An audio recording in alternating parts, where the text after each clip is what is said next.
నమస్తే. Welcome to BRK channel. ఇవాళ మనతో పాటు స్టూడియోలో అన్న నందమూరి తారక రామారావు గారికి అత్యంత ప్రీతిపాత్రుడు, ఆయనకి సెక్యూరిటీ ఆఫీసర్గా ఉన్న చిరుమావిళ్ళ నరసయ్య గారు ఉన్నారు.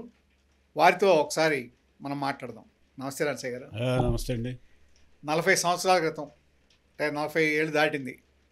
83లో అన్నగారి దగ్గర మేము అప్పుడు ఒక చిన్న సైజు నాయకులుగా ఉన్నప్పుడు మిమ్మల్ని చూసేవాళ్ళం. ఆయన్ని చూడటానికి వెళ్ళటానికి, లేకపోతే ఆ పర్మిషన్ అడగటానికి. మీరు కూడా ఆ రోజుల్లో కుర్రాళ్ళని చాలా ఎంకరేజ్ చేసేవాళ్ళు. ఇవాళ నిజంగా బీఆర్కే ఛానల్లో మిమ్మల్ని చూసిన తర్వాత ఇది ఫస్ట్ టైం నేను ఇంకొకరిని ఇంటర్వ్యూ చేయటం అనేది. నాకు ఆ పాత రోజులన్నీ గుర్తొచ్చి ఆ పాత రోజుల్ని ప్రజల ముందు పెట్టాలి. ఇటువంటిది ఏంటంటే మనకి పరస్పరం అవగాహన ఉన్నాయి, ఇవన్నీ కూడా ప్రజలకి అవగాహన కల్పించాలనే ఉద్దేశంతో నేను ఛానల్ యాజమాన్యాన్ని అడిగి మరీ ఈ పని చేస్తున్నా. పర్వాలేదు, దానికే ఉందండి. నిజంగా చాలా సంతోషం.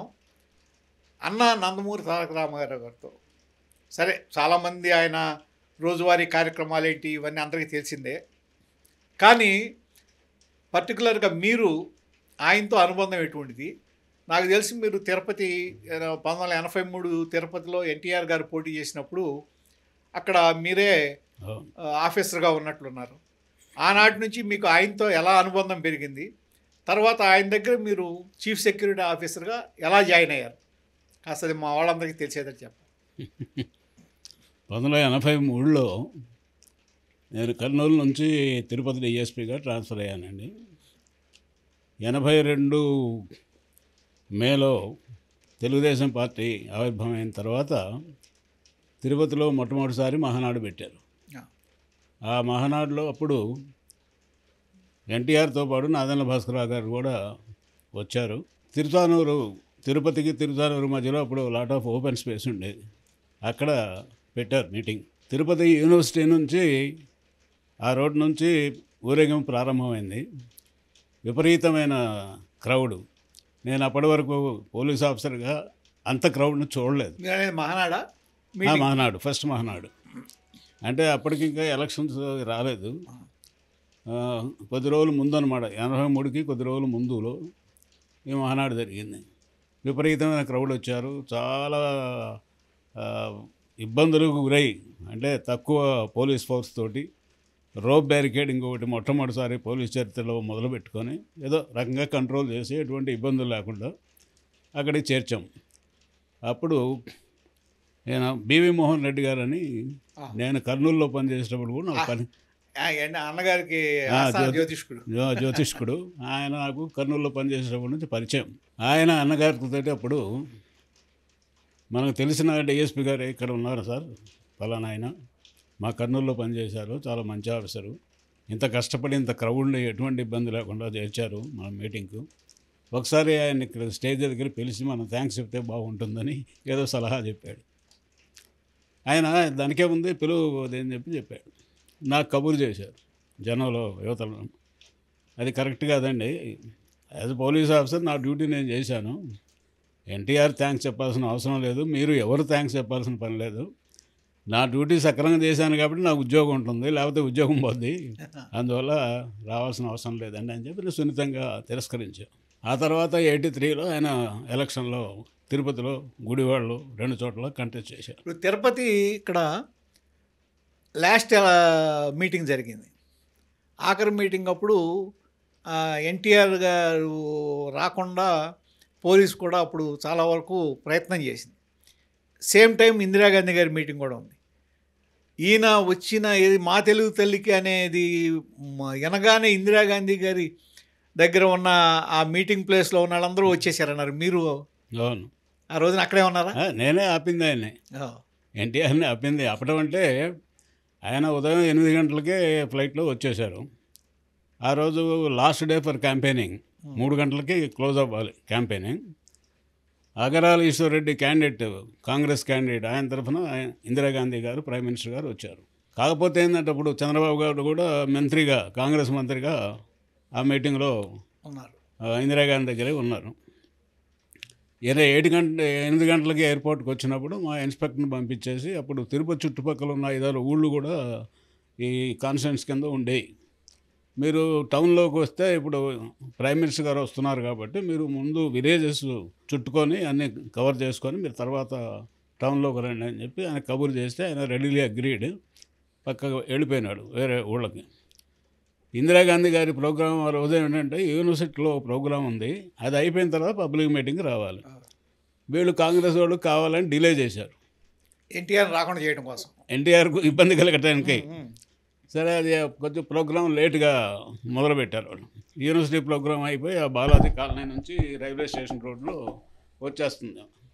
అప్పటికి ఈ 5-6 ఊళ్ళు కవర్ చేసుకొని రాయల్ చెరువు గేట్ అని మనకు రైల్వే స్టేషన్ పక్కన ఒక రోడ్డు ఉంది, అక్కడికి వచ్చారు ఆయన.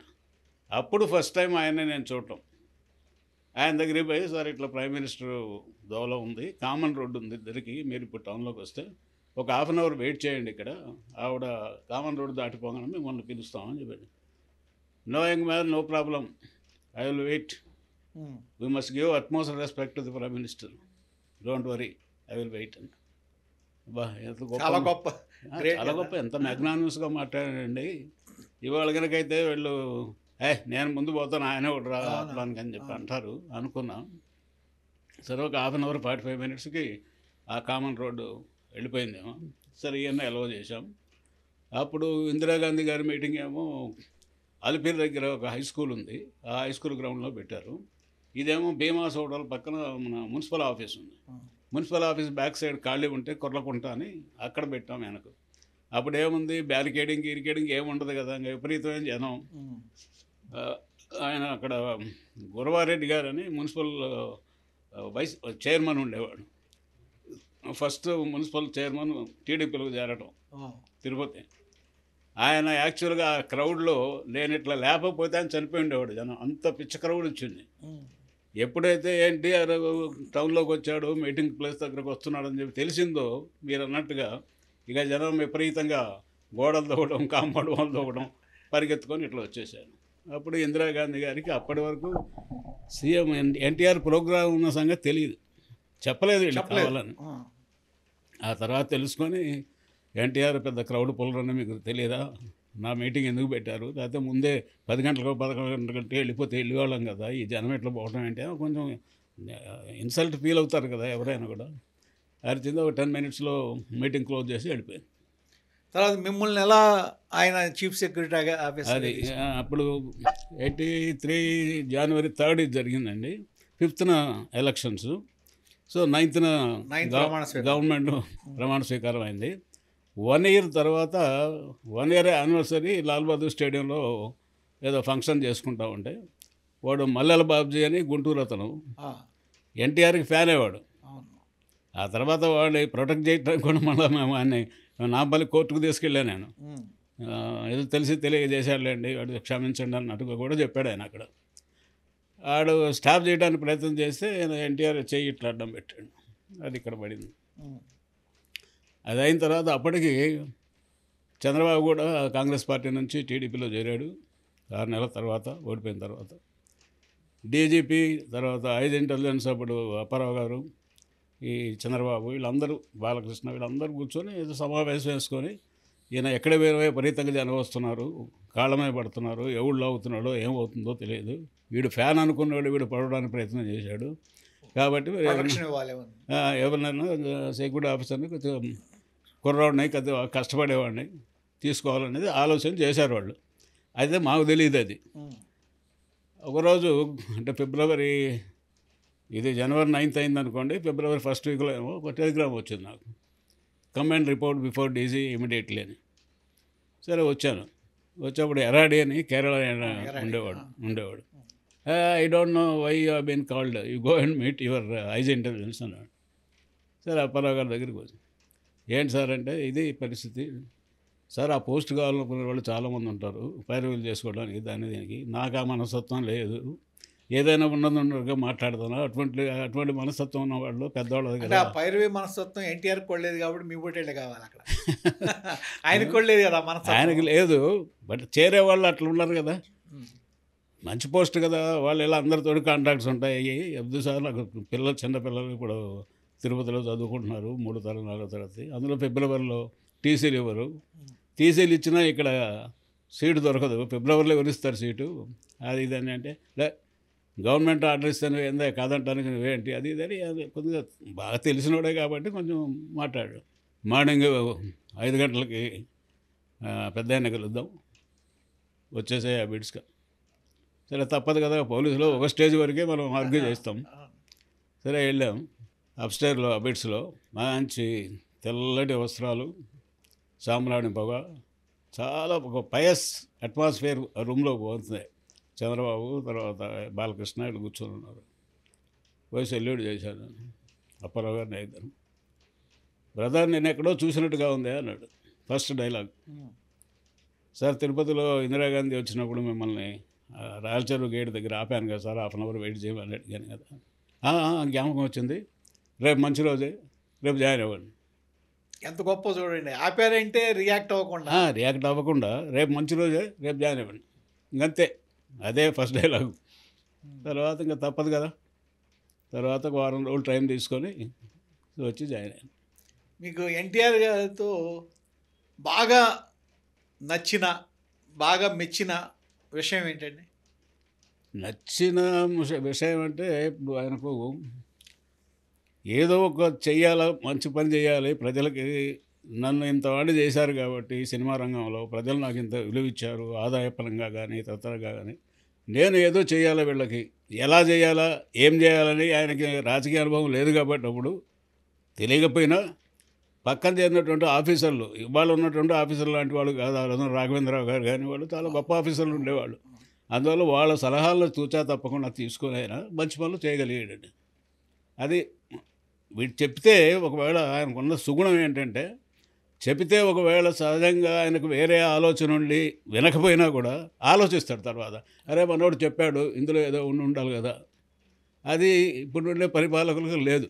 అంటే ఒకటండి, రాజకీయ అనుభవం లేకపోయినా ఎన్టీఆర్కి, కానీ ఆయన ఆ రోజున తీసుకున్న రాజకీయ పరమైన సంస్కరణలు కానీ అవన్నీ ఇవాళకు కూడా అవును అసలు ఎవరు దాన్ని మ్యాచ్ చేయలేని పరిస్థితి. అవును, ఎందుకంటే మీరు ఆ రోజు కరణాలు మున్సిపల్ రద్దు కానీ, తర్వాత మండల వ్యవస్థ తీసుకురావటం కానీ, అట్లాగే ఇప్పుడు ఆ రోజున సరే కొంత కాంట్రవర్సీ అయింది కానీ ఉద్యోగస్తులకి వయసు తగ్గించటం, ఇటువంటివన్నీ కూడా ప్రజల్లో వ్యతిరేకత వచ్చింది అనే ఉద్దేశంతో ఆ రోజు నారాయణ భాస్కర్ గారు తిరుగుబాటు చేశారన్నారు.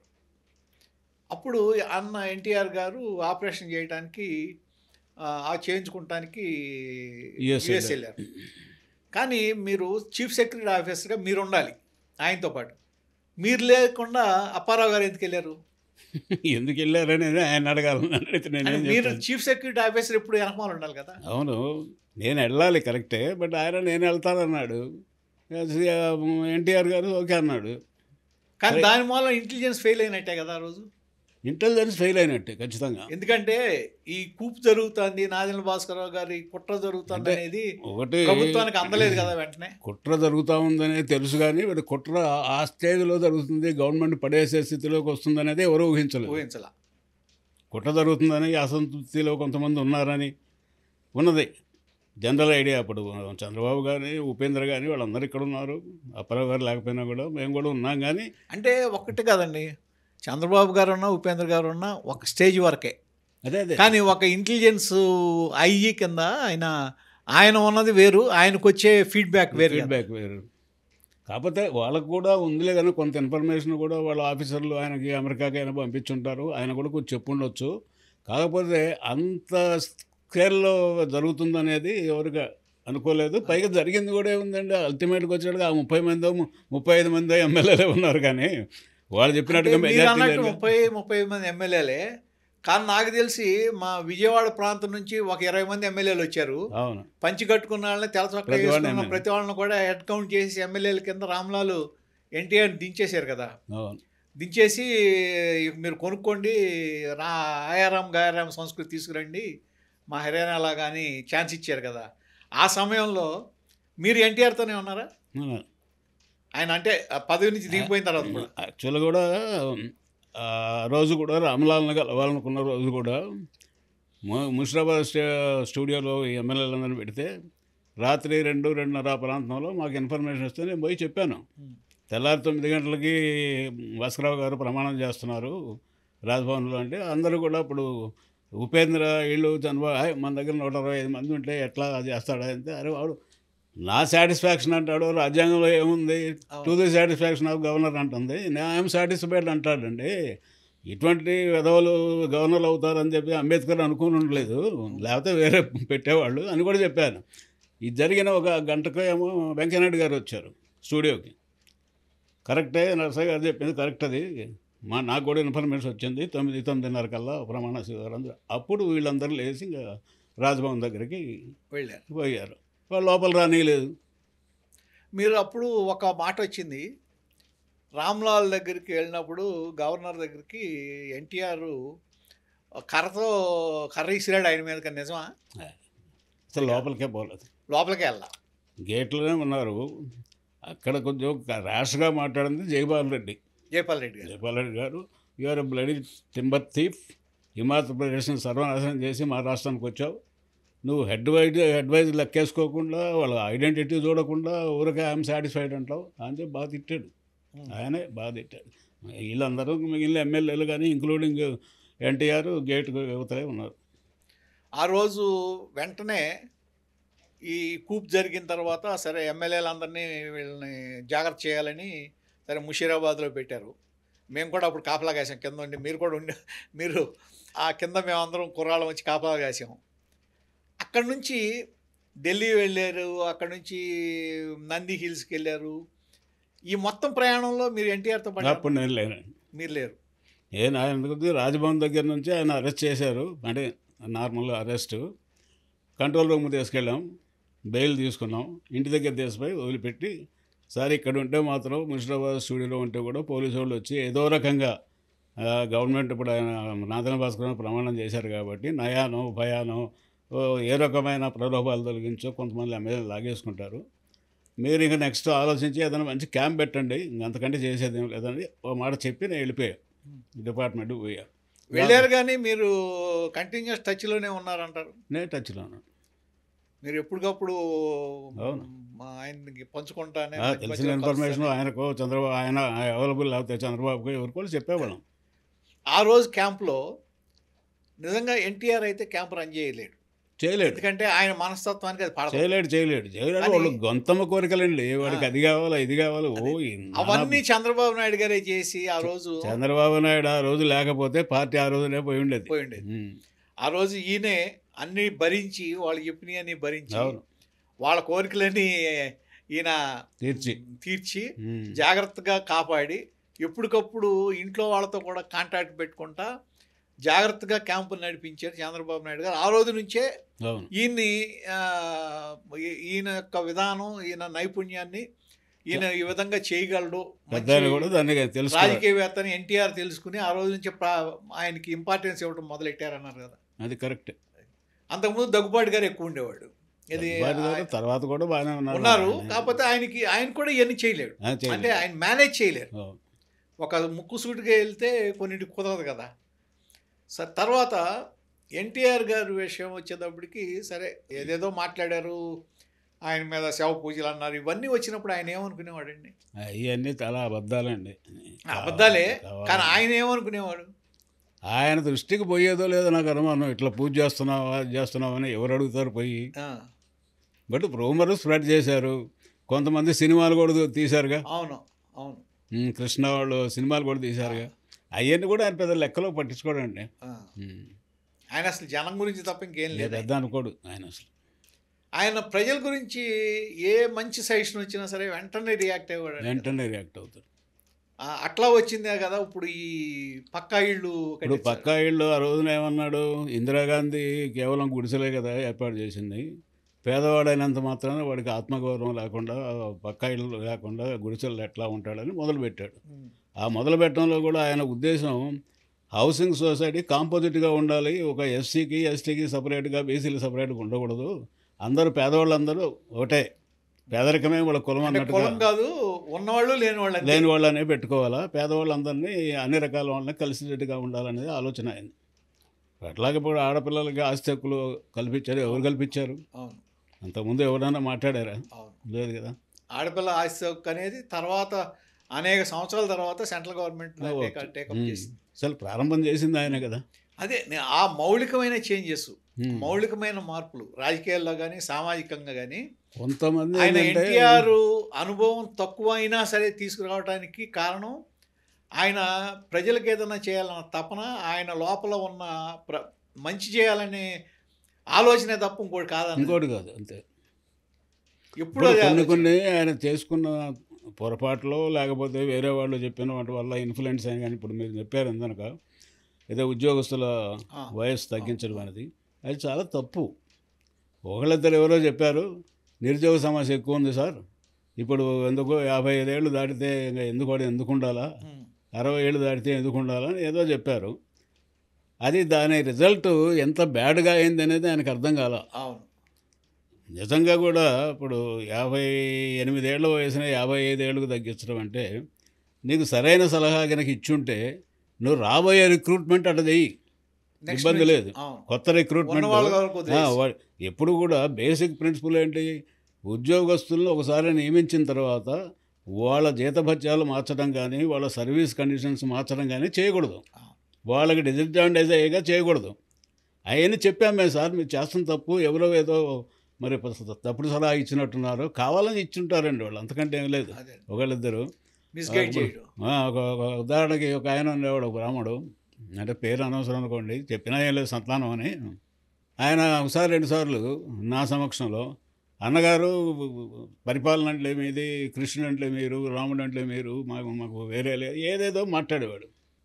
కారులో పోయేటప్పుడు సార్ వాడు మిమ్మల్ని మోసం చేస్తున్నాడు, మీ మీద గౌరవం ఉండటం వేరు, పోగొట్టడం వేరు. ఒకసారి ఆయన మన పిఎల్ సంజీవ్ రెడ్డి కూడా నా సమక్షంలోనే ఎయిర్పోర్ట్ నుంచి వస్తూ గాంధీ గారు అన్న మాట తప్పాడు అన్నగారు, మీరు తప్పలేదు అని. నేను దిగిన తర్వాత అబిడ్స్లో అట్లా అడిసాను. ఆయన ఏమైనా పొగడతానికి ఒక అర్థం ఉండాలా, గాంధీ గారితో పోవాల్సిన అవసరం ఏముంది ఇప్పుడు నీకు, గాంధీ గారు ఏం మాట తప్పాడు, ఎందుకు అనవసరంగా మాట్లాడతారు అని. ఈయన చెప్పా, సార్ ఈ సంతానం మిమ్మల్ని ముంచేస్తాడు. ఇదే కాకుండా ఏం చేశాడంటే ఇప్పుడు బడ్జెట్ లీక్ అయిందని చెప్పి మొత్తం క్యాబినెట్ మొత్తం సార్ బడ్జెట్ లీక్ అయ్యేది 4 రోజుల పాటు క్యాబినెట్ లేదు. అదే ఇటువంటి అనవసరమైన పనులు అన్నమాట.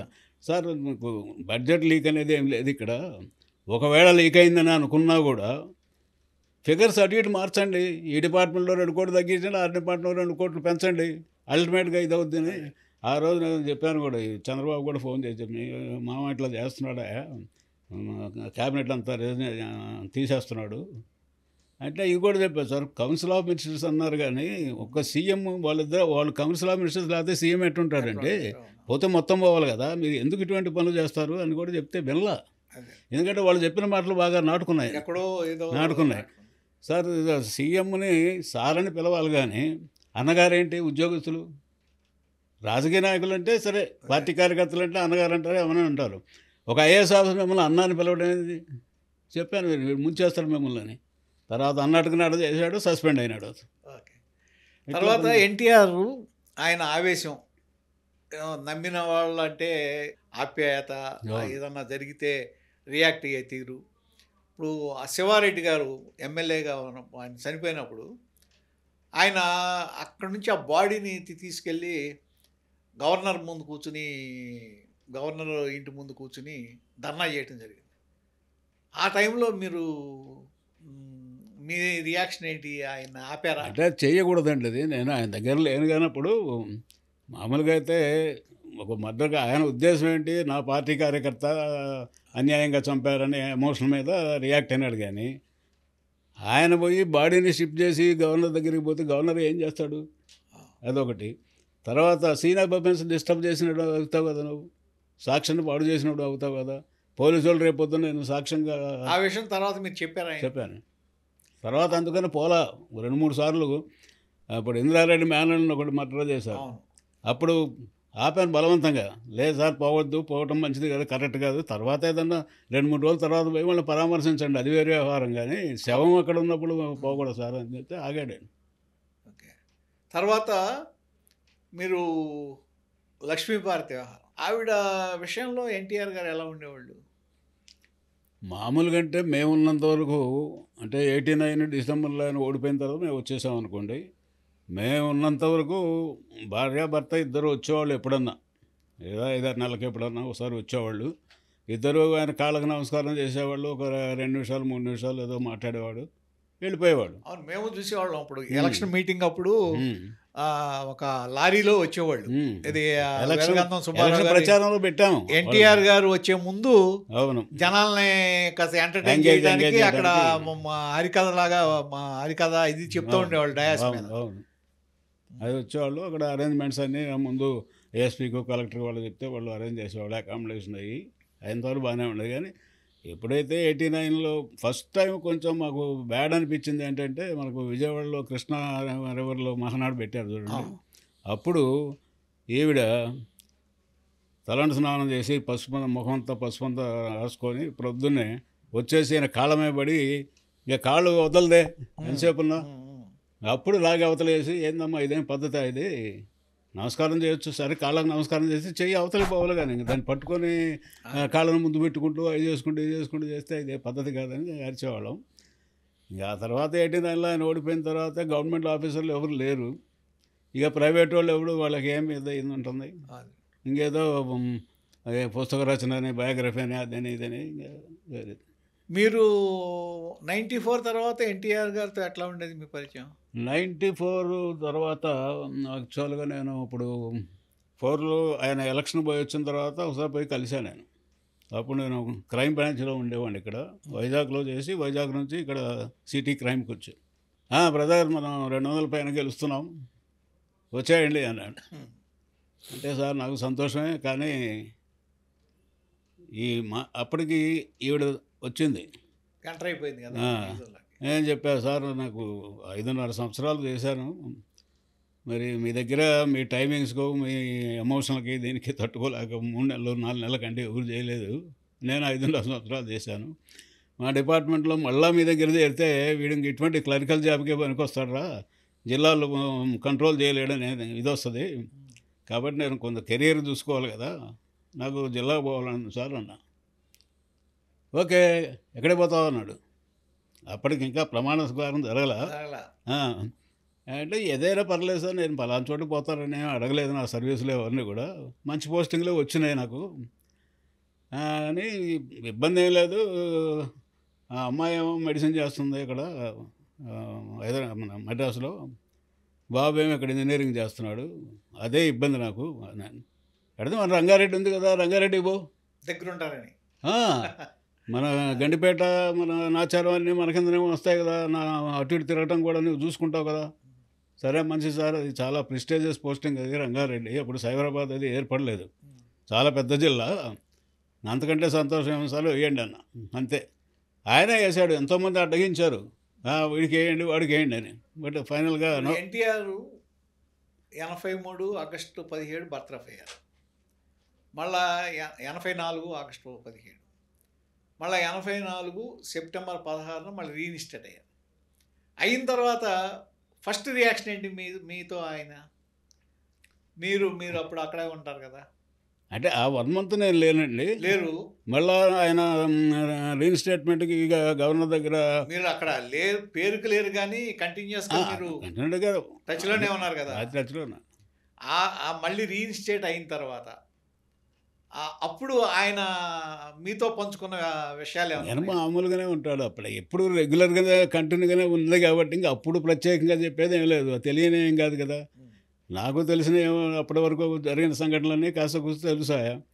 ఆయన కూడా ఏముంది హైదరాబాద్లో కూర్చున్నా కానీ చేసిందంతా చంద్రబాబు కదా అక్కడ ఢిల్లీలో కానీ, ఇక్కడ హెగ్డే కర్ణాటకలో కానీ చేసింది. అక్కడ ఆ రోజు కూడా బస్సులో తీసుకొస్తే కూడా ఇక్కడ అసెంబ్లీ ముందు అబ్స్ట్రక్ట్ చేయడానికి ఇబ్బంది పేశారు కొంతమంది. రఘుపతి గారు ఎస్కార్ట్ చేసుకొచ్చాడు తీసుకొని వచ్చాడు. ఇక్కడ హైదరాబాద్ చేరిన తర్వాత కూడా అసెంబ్లీలోకి పోవడానికి కూడా అడ్డగించడానికి ప్రయత్నం చేశారు పోలీస్ ఆఫీసర్లు, కానీ కుదరలా, అడ్డగించారు, మొత్తం బస్సు లోపలికి పోయింది. అవన్నీ తెలిసినాయి కాబట్టి ప్రత్యేకంగా ఏం లేదు, కానీ కొద్దిగా బాగానే ఉన్నాడు అప్పుడు హుషారుగా, అలా వచ్చాను అని సంతోషంగానే ఉన్నారు అప్పుడు. అంటే మీతో ఏమన్నా స్పెషల్ ఇంటరాక్షన్? నాతో ఒక్కోసారి ఇంకా ఆయన మూడ్ని బట్టి అనమాట. ఒక రోజని కాదు, కారులో పోతున్నాం అనుకో ఏదేదో చెప్తాడు. ఆయన సినిమా జరిగిన కష్టాలు, లేకపోతే చిన్నప్పుడు పడిన ఇబ్బందులు, విజయవాడలో చదువుకునేటప్పుడు ఇబ్బందులు, పాలు అమ్ముకోవడం, పెరుగు అమ్ముకోవడం, వాళ్ళ అమ్మ పడిన కష్టాలు అవన్నీ కూడా చెప్పేవాడు బాబు. హరికృష్ణ గారు కూడా ఎప్పుడు వెన్నంటున్నాడు కదా చంద్రబాబు, అది మన ఎన్టీఆర్ గారికి చేతన్ రథం నడపటం కానీ దాంట్లో కానీ. ఆయన మీతో ఎలా ఉండేవాడు? చాలా బాగుండేవాడు. నాతోనే కాదు, ప్రతి వాళ్ళతో బాగుండేవాడు. ఆయన అసలు స్నేహశీలండి, మామూలుగానే బాగుండేవాడు. నాతో ఇంకా మామ అనుకుంటా నా జేబులో సిగరెట్ తీసుకొని ఆయన జేబులో సిగరెట్ నాకు ఇచ్చి చాలా ఇదిగా ఉండేవాడు. అది ఒక పెద్ద మంచి ఒక ఎసెట్ ఆయన. చాలా చాలా ఎన్టీఆర్ని అంటిపెట్టుకుని తిరగడం అనేది అసలు ఎవడండి సీఎంగా ఉండి కొడుకు చేతన్ రథం ఆపితే కింద టర్బాలిన్ వేసుకొని పడుకుంటాడు. నేను కూడా ఆ రోజు ఎన్టీఆర్ ప్రమాణ స్వీకారం రోజున ఇంటికి తీసుకెళ్ళి, ఎన్టీఆర్ గారి ఇంటికి తీసుకెళ్ళి నాకు పాసులు ఇచ్చింది ఆయనే. మాకు 10 పాసులు ఇచ్చారు మాకు, ఎవరు హరికృష్ణ గారు. అప్పటి నుంచి ఆయనతో మాకు కూడా బాగా అనుబంధం పెరిగి కంటిన్యూస్. చాలా మంచి మనిషి, చాలా బేసిక్గా చాలా మంచి మనిషి. ఎన్టీఆర్ కూడా హరికృష్ణ అంటే చాలా ఇదిగా ఉండేవాడు, చాలా ప్రేమ, చాలా ప్రేమగా ఉండేవాడు. బాలకృష్ణ గారి గురించి ఏమనేవాడు ఎన్టీఆర్? బాలకృష్ణ అంటే అప్పుడు చిన్నవాడు, ఏదో చిన్న చిన్న సినిమాలు చూసాను. ఇప్పుడు బాలకృష్ణ ఇప్పుడు కూడా బాగానే ఉంటాడు మాతోటి, కానీ అలా కాదు, ఫ్యామిలీలో ఎక్కడ ఏదైనా ఫంక్షన్ జరిగినా కూడా మాకు ఇన్విటేషన్ పంపిస్తారు, పోతాము, అవన్నీ బాగానే ఉంటాయి. బట్ హరికృష్ణకున్న బాలకృష్ణ చాలా తేడా ఉంది మనుషుల్లో అని. చంద్రబాబు గారు ఆ రోజున ఇది ఎన్టీఆర్ మళ్ళీ రీఇన్స్టేట్ అవడానికి చేసిన కృషి వల్లనే ఆ తర్వాత ఆయన రాజకీయంగా ఎదిగిన తర్వాత ఈయన చంద్రబాబు గారంటే ఎలా ఉండేది ఎన్టీఆర్ గారికి అభిప్రాయం? చంద్రబాబు అంటే ఆయన అభిప్రాయం చాలా బాగుండేదండి. ఈ లక్ష్మీపార్వతి వచ్చేంత వరకు. లక్ష్మీపార్వతి వచ్చిన తర్వాతనే ఆమె లేనిపోని అన్నీ చెప్పి ఆయన మీద ద్వేషం కలిగించేసి ఏదో వీడియోలు చేపించాయి చేసింది, కానీ ఆవిడ వల్లనే వీళ్ళంతా అడ్డం తిరిగింది అసలు. లేకపోతే వాళ్ళకి అడ్డం తిరగాల్సిన అవసరం లేదు. ఇప్పుడు లేదు, అంత ధైర్యం లేదు, ఆలోచన లేదు, ధైర్యం లేదు, చేయాల్సిన అవసరం ఏముంది ఆయనకి? ఇప్పుడు ఆయన డిఫాక్టో చీఫ్ మినిస్టరు, ఒకవేళ ఎన్టీఆర్ చీఫ్ మినిస్టర్ అయినా కూడా అంతే కదా. అప్పుడు ఫైనాన్స్ రెవెన్యూ అండి ఆయనకి. అదేం కాదు, ఈవిడ ఎప్పుడైతే తన లక్ష్యం వేరే లక్ష్యం ఉంది కాబట్టి ఆ లక్ష్యం కోసం పనిచేస్తూ రాజకీయంగా ఇంటర్ఫేర్ అయ్యి, అడ్మినిస్ట్రేషన్లో ఇంటర్ఫేర్ అయ్యి, పార్టీని హస్తగతం చేసుకోవాలని కొంతమంది సీనియర్స్ని సస్పెండ్ చేయించి, అప్పుడు దేవేంద్ర గౌడ్ వాళ్ళని కూడా చెప్తే ఈమె ఇంటి వరకే పరిమితం చేయండి అది ఇది అంటే కూడా వినకుండా సస్పెండ్ చేయించారు కదా. అప్పుడు ఇంకా మిగిలిన వాళ్ళందరూ కూడా నువ్వు కనుక గట్టిగా బయటికి రాకపోతే మేము అశోక్ గజపతిరాజుని సీఎంగా ఎన్నుకుంటాము, మెజారిటీ మా దగ్గర ఉంది, పార్టీని కాపాడుకోవాలంటే మనం అందరం ఒకటి కావాలని వాళ్ళు ఒత్తిడి తెస్తేనే ఆయన ఓకే అన్నాడు. అంతే, మరి చేయాలా లేకపోతే అంతే అంతే అంతే. లక్ష్మీపార్వతి ఈవిడికేమో పార్టీని నడిపే సామర్థ్యం లేదు అసలు. ఎందుకు చేయాలండి? ఎవరండి అసలు? వీళ్ళు కష్టపడి పార్టీ పెట్టి పార్టీని బిల్డప్ చేసుకుంటే ఆవిడకి ఎట్లా? అప్పట్లో నాకు బాగా గుర్తు, తాంత్రిక స్వామి చంద్రస్వామిని తీసుకొచ్చి ఎన్టీఆర్ ఇంటికి తీసుకొచ్చి కాళ్ళకి నీళ్ళు ఇచ్చినప్పుడే తెలుగుదేశం పార్టీలో చాలా ఫీల్ అయ్యారు. ఏంటిది, ఏం జరుగుతుంది, ఈ పనులేంటి, చంద్రస్వామి ఎవరు? తర్వాత జైలుకి వెళ్ళాడు కదా తాంత్రిక స్వామి. అవును, ఈ పరిస్థితి ఏంటి అనేది ఒక ఇది, అంటే ప్రజల్లో కూడా పార్టీ అభిమానుల్లో కూడా ఒక ఇది వచ్చింది, వస్తుంది కదా. అందుకనే చంద్రబాబు నాయుడు గారు పగ్గాలు చేపట్టగానే ఏ విధమైన వ్యతిరేకత రాలా పార్టీ నుంచి కానీ ప్రజల నుంచి. అందరికీ అర్థమైపోయిందండి వీళ్ళ. ఇప్పుడు నిన్న కాక మొన్న కూడా మన తెలంగాణ దయాకర్ రావు వరంగల్ చెప్పాడు కదా, నన్ను హారం అడిగింది అది ఇస్తే నేను మంత్రి అయి ఉండేవాడిని అని. అవును, మరి అసలు ఎన్టీఆర్ ఇంటా ఉండలేదు కదా అటువంటిది. లేదు కదా, అవినీతి అనే దానికి ఆమె దూరం ఆయన. లేదు కదా.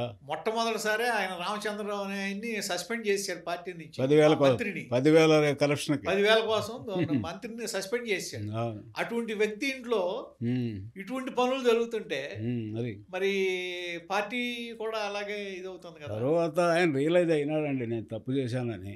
కాకపోతే అప్పటికి ఇంకా చేతులు గాలిన తర్వాత ఆకులు పట్టుకోవడం అన్నట్టుగా. అదే ఇంకా మీకు ఎన్టీఆర్ గారితో మధుర అనుభూతులు ఏమున్నాయి?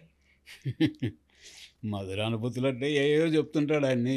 మరి ఒకసారి మెడ్రాస్ పోతున్నాము బై రోడ్డు తిరుపతి నుంచి. అప్పటికి పాత్రకుప్పంలో గొడవలు అయినాయి పుత్తూరు దగ్గర. పోతా ఉంటే సినిమా వాళ్ళ గురించి చెప్పేవాడు, బోళాశంకర్ ఏదేదో చెప్పేవాడు పాపం. ఒకసారి విజయవాడలో మన మూడొంతల కింద నుంచి పోతున్నాము. పోతుంటే అక్కడ హాస్పిటల్ రోడ్లో నుంచి స్ట్రైట్ పోతుంది. పైలట్ ఏమో ఇటు కంట్రోల్ రూమ్ వెళ్ళిపోయింది. సార్ అది అటు పోయింది సార్, కంట్రోల్ రూమ్ నుంచి అటు పోతుంది సార్ పైలట్ అంటే.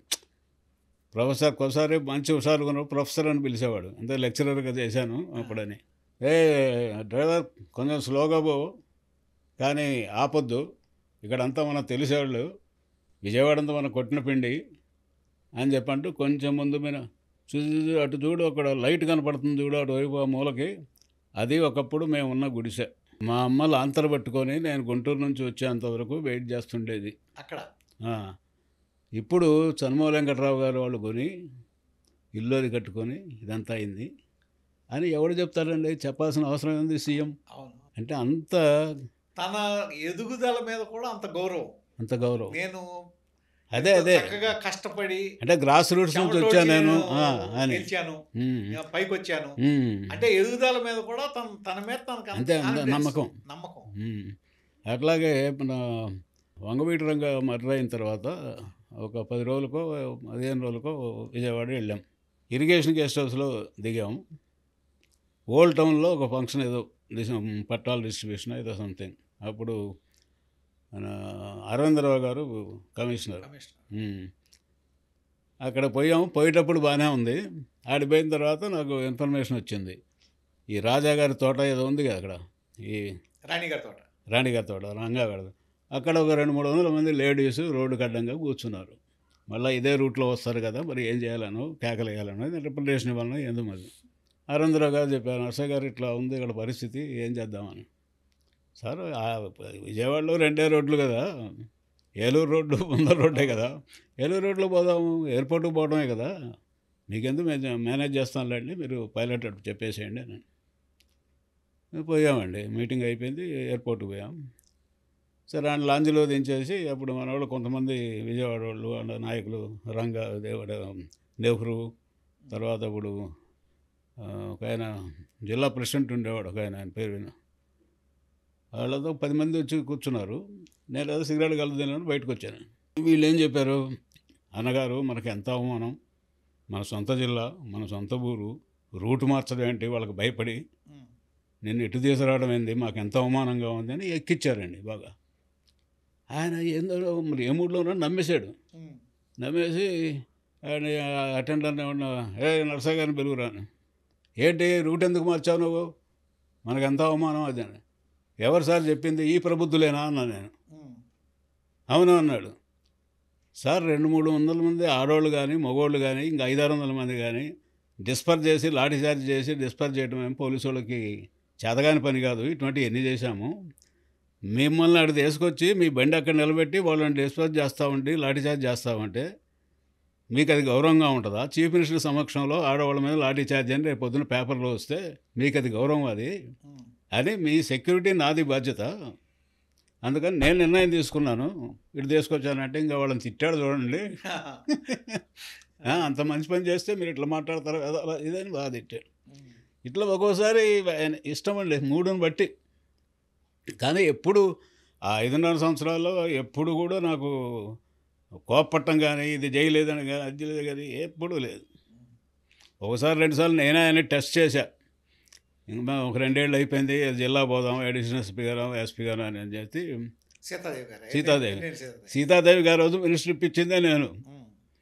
ఎందుకంటే ఢిల్లీలో క్యాబినెట్లు అంతా అయిన తర్వాత ఢిల్లీలో పోయి కూర్చున్నాము వారం రోజులు. అప్పుడు వీళ్ళకి ఇద్దామని, ఎందుకు నేను ఉన్నా కదా, ఎందుకు నాకు అమ్మోళ్ళకి వేరే వాళ్ళు ఎందుకు అండి, అందరూ మీ దగ్గరికి ఆడొస్తారు సార్, రాయలసీమలో ఒకళ్ళకి ఇవ్వండి, కృష్ణా గుంటూరులో ఒకళ్ళకి ఇవ్వండి అంటే అప్పుడు పెట్టారనమాట. చెప్తే వినేవాడు ఆయన, వినేవాడు. కన్విన్సింగ్గా చెప్పాలి. కన్విన్స్గా చెప్పాలను, వీడికేం స్వార్థం లేదు, చెప్పేవాడికి ఏం స్వార్థం లేదని నమ్మకం రావాలి ఆయనకి. సరే అప్పుడు వీళ్ళని అడిగిచ్చా, మా జిల్లాకి ఎడిషనల్స్ వేయండి నరసయ్య గారిని. ఇక తిట్టాడు చూడండి, ఆవిడను చంద్రశేఖర్ అని మహబూబ్నగర్లో మినిస్టర్ ఉండేవాడు, ఇద్దరిని నా దగ్గర పనిచేసేవాళ్ళు, నేను ఎట్లా ఎంత ధైర్యం మీకు అసలు నన్ను అడగటానికని. అట్లా పాపం చాలా ఉన్నాయిలేండి ఆయన మీద బయటకు పోయినప్పుడు ఉండేది. పాపం టిఫిన్ చేయమంటే మేమేం తింటాం సార్, 5 గంటలకి మా వల్ల కాదు, 8ంటికి 8:30కి మేము తింటాంలేండి, మాతోటి ఎందుకంటే తినవాయా ముందు అనేవాడు. మనం ఏదో 2 ఇడ్లీ వేసుకున్నాం, ఏందా వయ్యారపు తిండి 2 ఇడ్లీ ఏంది, ఆయన 10-15 తింటే మనం తిన్నాం కదా. చాలా గొప్ప మనిషి అండి ఆయన, హృదయం చాలా మంచిది. కొన్ని తొందరపడి కొన్ని నిర్ణయాలు తీసుకోవడం, కొన్ని తప్పించాం మేము. ఇప్పుడు ఆ టర్బన్ నేనే తీపిచ్చా అల్టిమేట్గా. అట్లాగే ఎవరో చెప్పారు నక్సలైట్లు ప్రాబ్లం చాలా ఎక్కువైందని, ప్రతి గ్రామంలో 10 మంది కుర్రోళ్ళని తయారు చేసి గన్ లైసెన్స్ ఇచ్చి పెడితే వాళ్ళే ప్రొటెక్ట్ చేసుకుంటారు కదా అని ఆర్డర్ పాస్ చేసే ముందు నాకు తెలిసి, సార్ మీరు చాలా తప్పు నిర్ణయం తీసుకుంటున్నారు, నక్సలైట్లు అనేవాళ్ళు ఒక సిద్ధాంతం కోసం పనిచేసేవాళ్ళు, పోలీసు వాళ్ళే భయపడుతున్నారు, కొన్ని ఏరియాల్లో పంచాయతీలు చేయడానికి వాళ్ళ దగ్గరికి పోతున్నారు, తర్వాత రూరల్ ఏరియాస్లో పోలీస్ స్టేషన్లో తుపాకులు ఉంటే రక్షణ లేదని హెడ్ క్వార్టర్ తెచ్చి పెడుతున్నారు, మీరు గ్రామాల్లో పెడితే తుపాకులు కూడా పోతాయి సార్, ఎందుకు ఇటువంటి పనులు ఎట్లా చేస్తారు సార్ మీరంటే అప్పుడు ఆపాడు. చాలా ధన్యవాదాలు నరసయ్య గారు, చాలా మంచి విషయాలు. చాలా థ్యాంక్స్ అండి. అన్నగారి సంబంధించి గతంలో చాలామందికి తెలియని విషయాలు తెలియజేశారు. మీకు మరోసారి థ్యాంక్స్ అండి.